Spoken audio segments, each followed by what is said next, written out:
So, let's start today. Today we're gonna do a little bit different to pull the car forward and get the nose in instead of just driving out the car. I just finished work after a 4-week vacation, so I'm a little bit lazy today. So I'm thinking about pushing the car in, get the nose in, take the Camaro and drive it all the way to the back so we have a little bit of space and start working on the pillars. And I got some bad news with the doors. There's some crash damage on the doors. So the post is bent this way. That's why the gap won't line up. When I use a square stock and measure with it, you see that the post is laying to the side, to the left. So I'm going shopping for new doors. So today we're going to cut off the reinforcement I put on the bottom, that square stock tube there, and start welding up the A-pillars. So the thing with the small garage is that it won't fit 2 cars very good, but we work with what we have. So I'm gonna push this forward because it's quite loud, and the neighbors is eating in their gardens. So I don't want to be a bad neighbor. Try to keep the peace up. So let's stop pushing. Back at it again. Just fill in the turn signal hole. We got the doors lined up, and I start welding the roof. And I'm pretty satisfied with the gap. It's quite good gap. Now this door is crashed, but I pressed it out straight with press. So we got the even 5mm gap.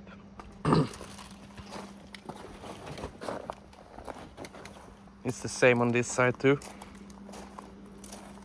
Here we got the perfect door gap. So you have some adjustment in the doors, but I think it came out pretty damn good actually. So I'm gonna finish up the pillars. Hammer and dolly. I need to sand this down. I just left it yesterday. So this is far from the finished product. But the roof doesn't line up because it's a 50s roof on a 60s body. So we're gonna to reshape the bend here so we get the window to line up perfectly. Well, that's the small problems of building a clone, that not everything fits perfect the first time. And then we go in and do the amazing work of cutting and welding the inside of the body. I don't look forward to it, I can say. But it's a fun project. It's a relatively cheap car, so you can't be afraid to work on it. And if you want this car and not go bankrupt, you need to do everything yourself. So this is the second car I'm gonna do the bondo and paint myself. So hopefully it turns out quite good, but you never know. Well, I need to get back at it. Well, I can say that I felt bad that all my attention have been given to the beetle. So I picked up something for the Camaro as well. So I said this will be well needed. Should have bought this long time ago. So let's check out what it is. Oh, I know what it is. I got the tip from a friend. So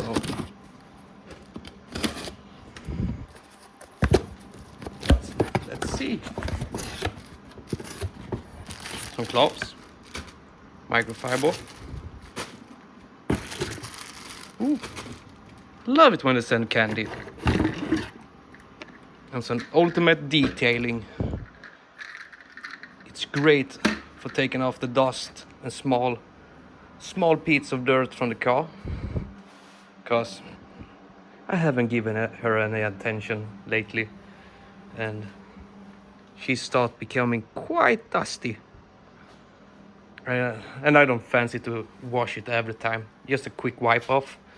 And the guy that owned the company said to me that you don't leave scratches. So I got some piano black.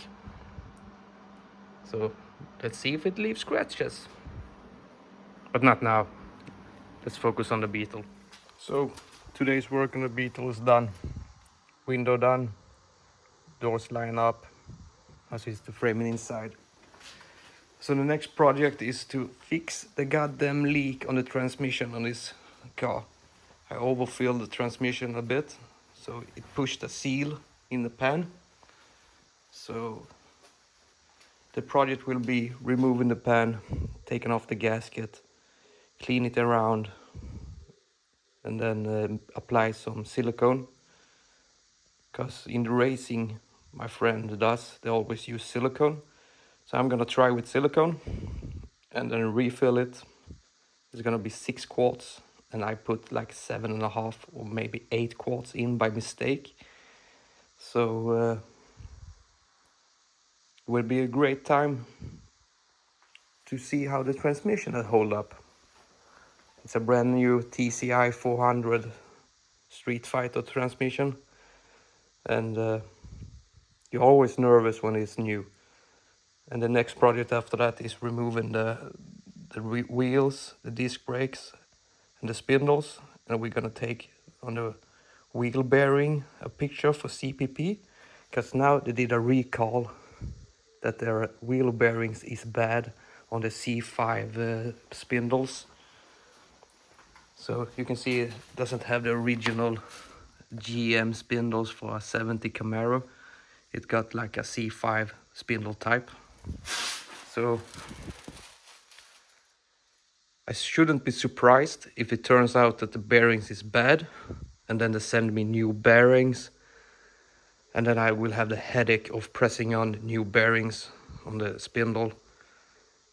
I really hope that they like do the real whole new spindle with bearings, and I send back the old one. But with my luck, I probably have to bootleg together it with the wheel bearings and everything.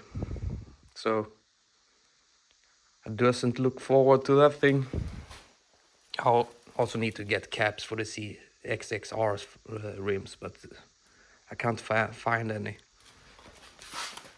So see you in the next video. It's gonna be on the Camaro.